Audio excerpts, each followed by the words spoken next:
This is KBS World Radio, the overseas service of the Korean Broadcasting System, coming to you from Seoul, the capital of the Republic of Korea. We now begin today's English broadcast on KBS World Radio.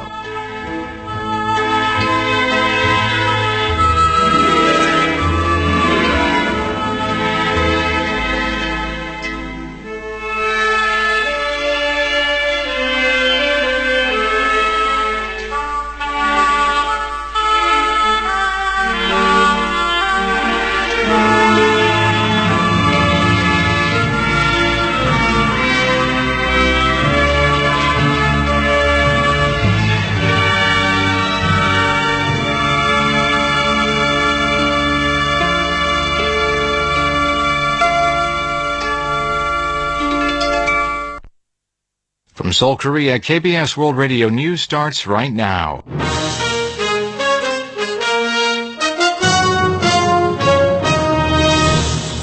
On today's broadcast, President Moon Jae-in vows no further retreat in democracy at an event marking the June 1987 uprising. Japanese Prime Minister Shinzo Abe's envoy arrives in Seoul and will meet with President Moon on Monday. And North Korean state media says an ICBM test launch is not far away. This is KBS World Radio News. I'm Bruce Harrison.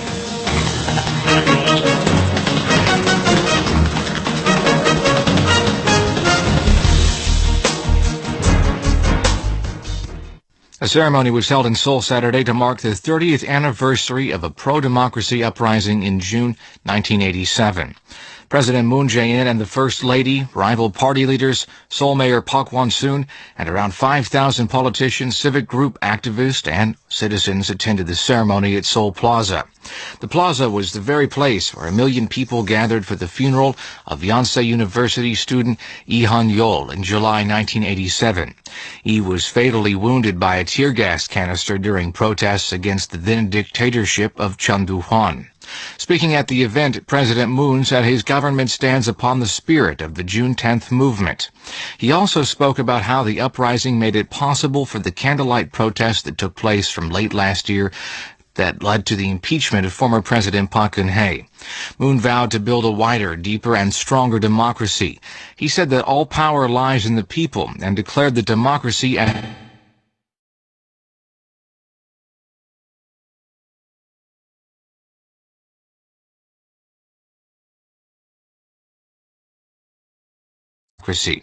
This year's event is also significant because it was jointly hosted by the government and civic sector for the first time. In the past, civic groups held a separate event to mark the anniversary. A special envoy of Japanese Prime Minister Shinzo Abe arrived in Seoul Saturday for a 4-day visit. Toshihiro Nikai, a lawmaker and Secretary General of Japan's ruling Liberal Democratic Party, will meet with President Moon on Monday. He'll deliver a letter to Moon and discuss advancing bilateral relations. Nikai is also expected to discuss arranging a summit between Moon and Prime Minister Abe on the sidelines of the Group of 20 summit to be held in Germany early next month. It's yet to be seen whether the envoy and President Moon will exchange views on the 2015 bilateral agreement on Japan's wartime sex slavery, which has reemerged as a key concern since Moon took office. Arriving in Korea, the Japanese envoy first headed to the Kim Dae-jung Nobel Peace Prize Memorial in Mokpo, South Jeolla Province. Japan's NHK earlier reported that Abe called South Korea the most important neighbor while meeting with Nikai before his departure to Seoul. During the meeting, Abe expressed hopes for a trilateral summit with Seoul and Beijing and exchanges between heads of states. North Korean state media says Pyongyang is not far from test launching an intercontinental ballistic missile. According to an editorial by the Nodong Shinmun, the North's recent series of strategic weapons tests proves an ICBM test is not far off. Last month, the North fired an intermediate-range ballistic missile, a medium-range ballistic missile, a KN-06 surface-to-air guided missile, and a Scud-class ballistic missile. And just on Thursday, the North fired several anti-ship cruise missiles. The newspaper said New York is just over 10,000 kilometers away and all of America is within the North's striking distance. In another article, the Nodong Shinmun said the U.S. attacked Iraq and Libya after they agreed to give up their nuclear weapons. The paper said North Korean leader Kim Jong-un has held his invincible sword high, an apparent reference to nuclear weapons. The paper said Kim has done this on the belief his people's fate must not be subject to misfortune. The U.S. State Department says Acting Assistant Secretary for Arms Control, Verification, and Compliance, Anita Freed, will visit Seoul next week.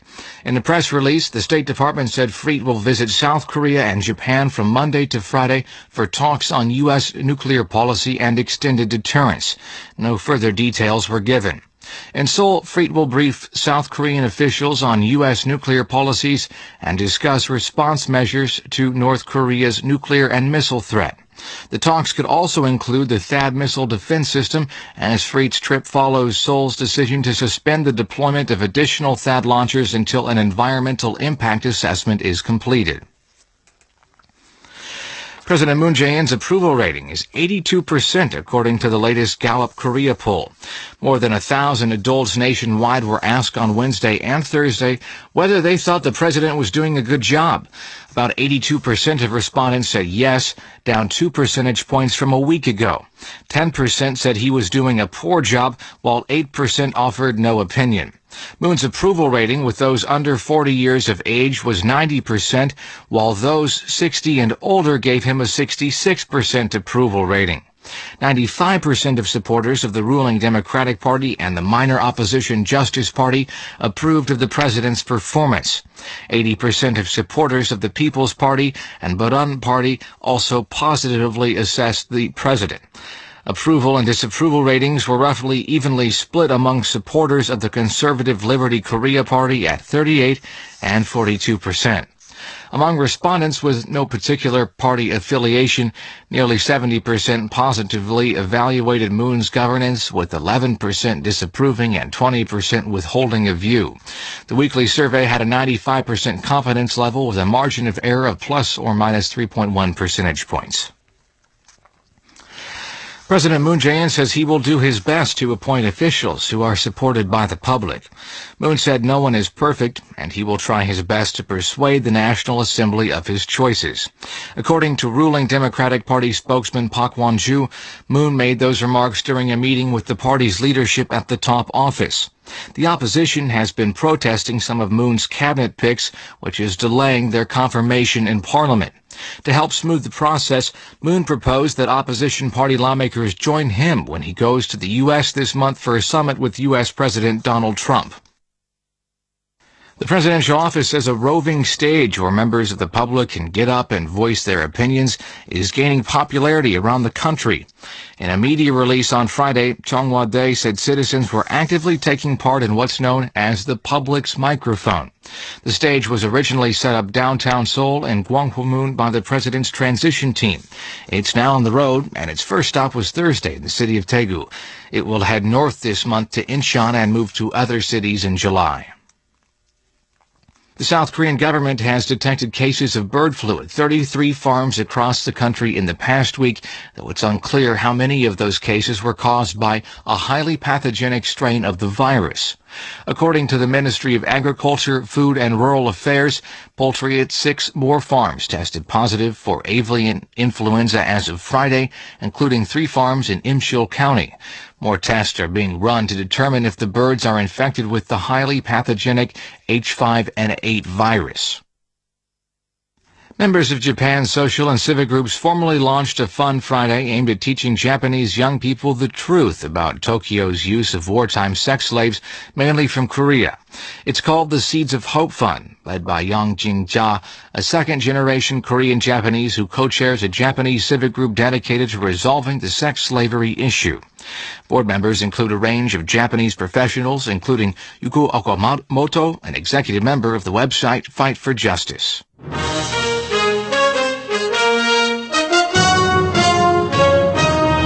And that's the news from KBS World Radio's News Center in Seoul. I'm Bruce Harrison.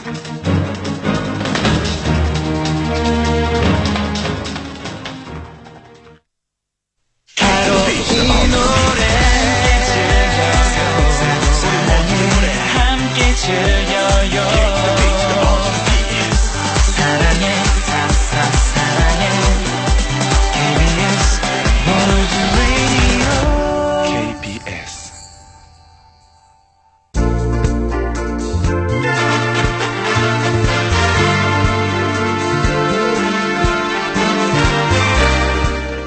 Hello everyone and welcome to the Saturday Mailbag Show, KBS Listeners Lounge, coming to you from Seoul, the capital of South Korea. It's Saturday, June 10th, 2017, and as always, we've got the latest listeners' letters, messages, and reports we receive from you coming right up. So please stay tuned. I'm Lawrence Taylor. And I'm Kim Ji-eun. We'll be right back.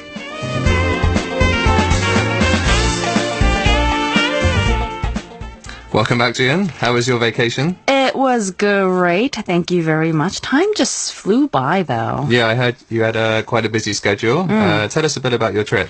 Well, my initial plan was just to visit my sister in the U.S. and relax for a few weeks, but somehow I didn't have much time to relax. Actually, we didn't have much time to relax, my sister and I both.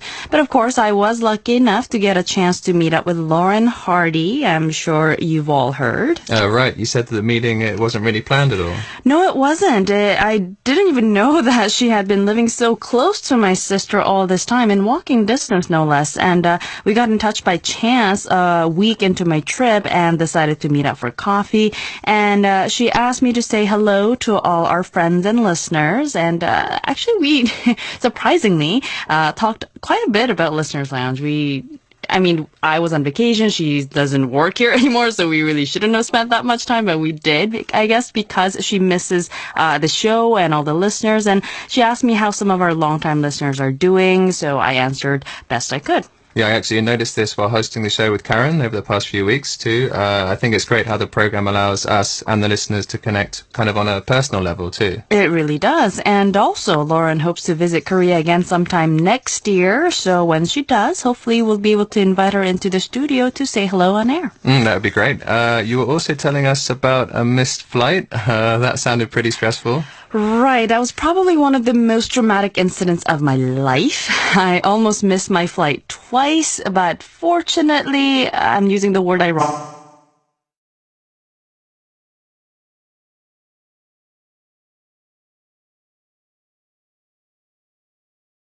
Her kids for the first time, which was kind of odd.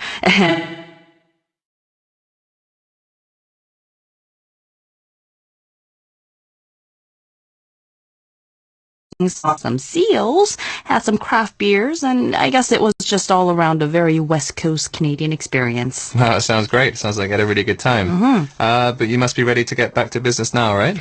Of course, recharged and re-energized. But first off, what did I miss? Well, the annual KBS World Radio Overseas Listeners Survey has begun. Printed copies of the survey have been mailed to some of our loyal listeners, while the online survey is currently available on our website. Yes, it's that time of the year again. It's a simple survey asking about your opinions on KBS World Radio's programs and services. To take the online survey, go to world.kbs.co.kr and click on the banner on the top left corner of the page that says Overseas Listener Satisfaction Survey. That will then take you to the survey right away, starting with the language selection. There's also a link via our Facebook page. And if you received the printed survey through the post, it's probably not your first time. Please send the completed form back to us before the end of August. And of course, this annual survey and your feedback are what guides us to better shape our programs. Exactly. So please take part in the survey to have your voice heard and, of course, to help us provide a better service to you too. All right, we're going to take a quick break now, but we'll be right back with this week's letters and reports, so don't go away.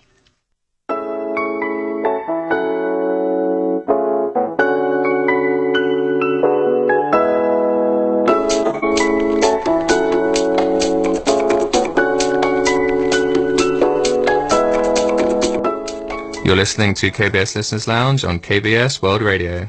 It's now time for us to take a look at the listener letters and reception reports. As usual, we've received some fantastic handwritten, typed up and emailed comments, letters and reception reports from you, our listeners, and we'll share some of those with you on this program. We'll start with a letter from one of our monitors who I had actually been waiting to hear from. Listener Otto Schwartz of North Carolina, U.S. sent us a long handwritten letter along with reception reports. We'll share some snippets of the letter here due to time constraints, of course. Otto wrote, "Dear friends at KBS World Radio, hi, I hope you still remember me. I haven't written to you since last October as I wasn't able to hear your broadcasts. Last Tuesday, May 2nd, I was thrilled to again find the English English language broadcast at 1300 UTC on 15.575 megahertz as I was scanning the 19-meter band. The signal was so strong that for a moment I didn't think it was KBS World Radio. And what an opportune time to again find you. The Golden Week, Family Month, May, the Queen of all seasons, Buddha's birthday, Children's Day, and so on. And thanks to the good timing, Otto was able to catch our special program for Buddha's birthday. He wrote, I also enjoyed the Buddha's birthday special called 24 Hours at a Temple. It made me feel as if I was actually there in the temple and experiencing what those in the temple were experiencing themselves. It was an almost out-of-this-world experience. I felt at ease, and I'm sure my blood pressure went way down. I really missed you, especially recently, as the Korean Peninsula has been in the news almost daily, and I would have liked to get the information directly from Korea. Rest assured that I will stay in touch with you from now on. We missed you too, totally, Otto, and it's good to hear from you again, and also to see the smiley face in your signature. We totally missed that one too. Otto also told us about becoming a guardian of 3 little girls a while back, and so he sent us a photo of these 3 beautiful girls and himself taken last Christmas, looking very happy. So thank you for the photograph as well, Otto. And we're so sorry to hear about the damages caused by Hurricane Matthew. He said it uprooted 7 trees in his yard. I mean, he must have a big yard to begin with, but right. 7 trees, what a waste. And one of them actually damaged his roof too, so he's been busy working on fixing his roof ever since October when Hurricane Matthew hit. We hope all is well with you and your loved ones. And I remember you talking about 4 little kittens as well, so I'm wondering if next time you write us, you can tell us a little bit about the cats too. Yes, please keep us updated. And obviously, everyone here hopes that everything is okay and back to normal soon. Otto also sent us 4 reception reports. As he mentioned earlier in his letter, he listened to us from 1300 hours to 1400 hours UTC on 15.575 megahertz on May 2nd, 3rd, 4th, and 5th, using a realistic DX440 receiver with a 3-meter wire antenna. On May 3rd, the SINPO had dipped to 35443, but on all 3 other days the signal was quite strong, with the SINPO at 55444. He gave us lots of details about the programs he heard, including the Buddha's birthday special, so thank you very much, Otto. It really was wonderful to hear from you again. We'll look forward to your next letter, but of course, we know you're busy, so no pressure. Taking a look at another report on 15.575 megahertz. This one is also from the U.S. from the month of May. Listener Joseph Pachenka is another one of our old regulars who we hadn't heard from in a while. So again, it's good to hear from you, Joe. He left us an online reception report recently after listening to us on May 27th.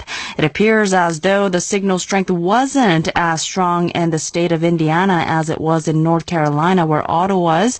He rated the SINPO 25321 for the first 20 minutes of the broadcast, and then 35433 from 1320 to 1400 hours UTC. He also wrote the signal was fair until the Happy Birthday song was played in the middle at 1344 hours UTC. Then the signal got very weak and the noise increased. For Touch Base in Seoul, I enjoyed hearing about Hannah's world journey to find out facts about the Korean War veterans. On KBS Listeners Lounge, there was an excellent discussion on World Environment Day and Korea's Memorial Day. Hope to hear more of KBS on the airwaves this summer. That's it for now. Best wishes and 73's Joe. I'm just wondering, because he said he listened to us on May 27th, but the content sounded like it was from early June.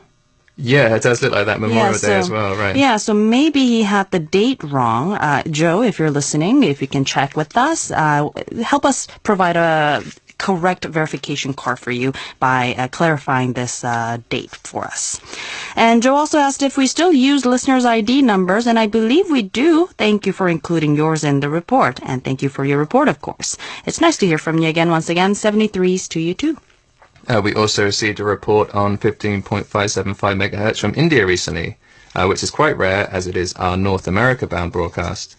Listener Mahash Jain listened to us on the frequency on June 7th from 1300 to 1400 hours UTC and rated the SINPO 44344, which is very good. In his email, he said that he used a Texan PL660 receiver and a long wire antenna to tune into us, and he gave us loads of details on the programs he heard, including the news, Soul Calling, and Sounds of Korea. So thank you very much for your report, Mahesh. Next up is our monitor, Lani Onaraha of the Philippines. As always, Lani listened to us on 9.570 megahertz every day from March 30th through May 13th, always from 0800 to 0900 hours UTC. She wrote, Dear KBS World Radio, most of the days on March 30th to May 13th, the broadcast from 0800 to 0900 hours UTC at 9.570 megahertz was good and excellent condition, even though I heard some broken waves of the on and off Chinese broadcast in the background, and even slight signal problems, particularly up and down condition. Despite those irregularities, I noticed that the sound quality of your broadcast remains stable and loud. I hope that this kind of reception will stay longer. Yes, indeed. It's great to see that there's been many 5 across the boards during the period. Thank you, Lani. Also from the Philippines, our monitor Henry L. Umade sent us an email earlier this week as he was listening to us. On June 3rd, he wrote, Dear KBS Radio, I am listening right now to a broadcast on 9.570 megahertz in English at 0830 hours UTC, but there is interference from a station broadcasting in Japanese. This is the first time that there is interference. The SINPO is 42343. Please check this occurrence. Henry also recorded the broadcast and sent us a couple of audio files, thanks to which we could hear how severe the interferences were. Thank you very much, Henry, and we'll continue to monitor the situation. Meanwhile, in Indonesia, it looks as though our broadcast was heard mostly interference-free later in the same day. Listener Sutomo Bang told us via email that he listened to us on June 3rd from 1300 to 1400 hours UTC on 9.570 megahertz and rated the SINPO 4 across the board. The following day, he tuned in again on the same frequency from 0800 to 0900 hours UTC, and the SINPO stood at 45544. He noted that he used a Kyowa KWM 812 receiver with a telescopic antenna and wished us a happy anniversary for the internet service probably. And so thank you very much for congratulating us, Sutomo. Yeah, thanks very much. Also from Indonesia, listener Eddie Sesyawan sent us a Facebook message last week. He said that he listened to us in Jakarta at 1600 hours UTC, which is 2300 hours UTC West Indonesia time, on 9.640 megahertz on June 2nd. And he rated the SINPO 3443. Thank you very much for getting in touch, Eddie.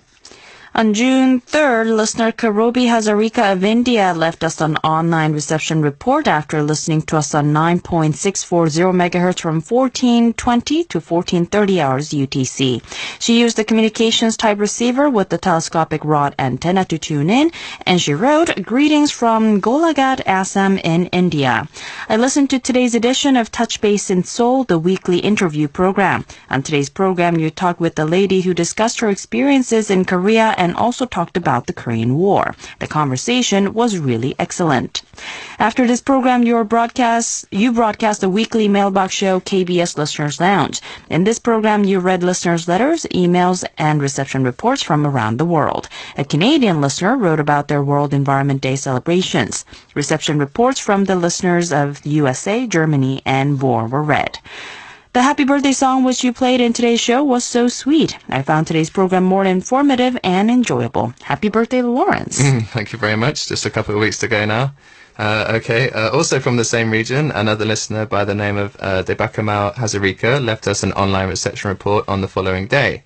On June 4th, he listened to us using an ELTA 3562N PLL synthesized receiver and a random long wire antenna from 1420 to 1450 hours UTC on 9.640 megahertz.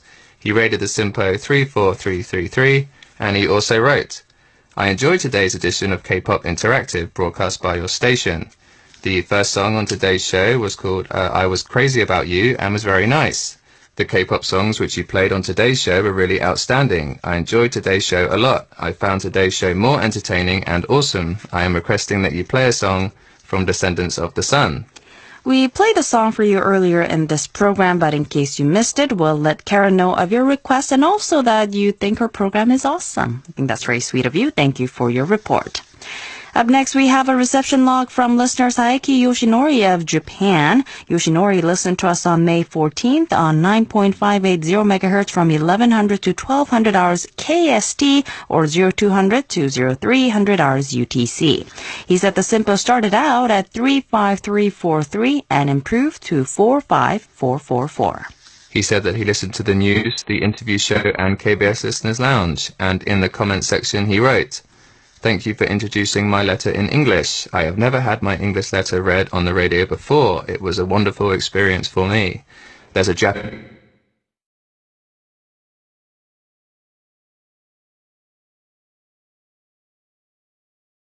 proverbs.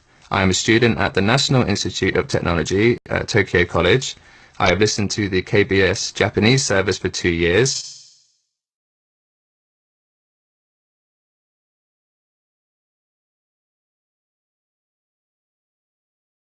So I think listening to the radio is my destiny."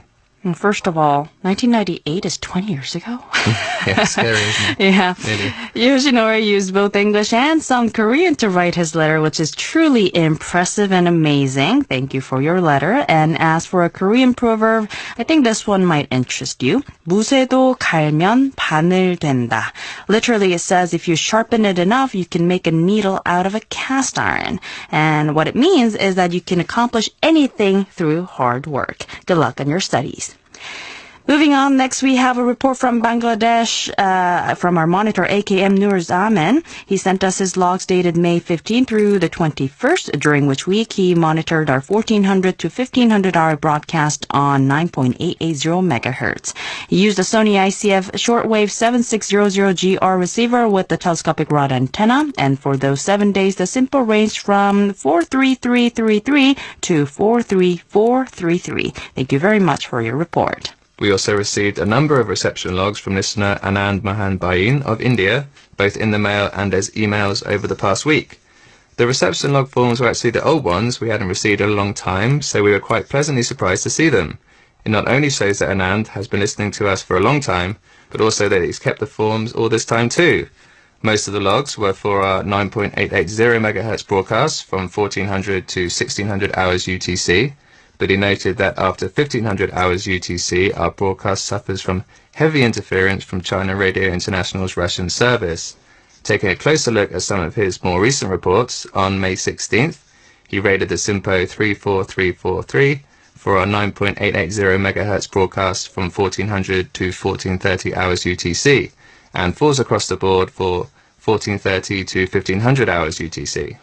And that's all the time we have for the letters, emails, and reception reports from you today. We'll be sure to send out the corresponding QSL cards to everyone who requested. And of course, some of you actually requested some of the reception log forms as well. So we'll be sure to tell you not to ship this to you as well.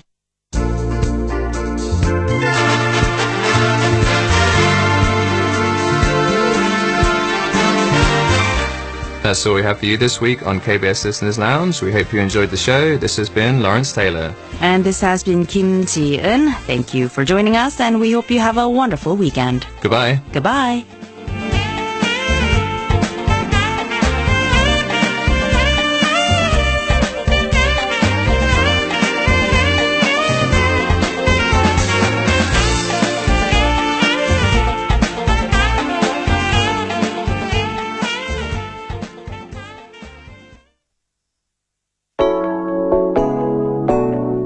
Thank you for tuning in to KBS World Radio. KBS World Radio is Korea's flagship international broadcaster, airing in 11 different languages. The English service of KBS World Radio broadcasts 2 hours a day for various media outlets, including shortwave radio, satellite radio, and internet. Visit our website at world.kbs.co.kr, where you can stream all of our content on our internet radio Wink by tuning into various channels like Wink 24 and Wink Music. Wink is also available on mobile if you download our on-air app onto your mobile phone. Visit our Facebook page at www.facebook.com/EnglishKBS or follow us on Twitter at KBS World Radio. You can also email us at english@kbs.co.kr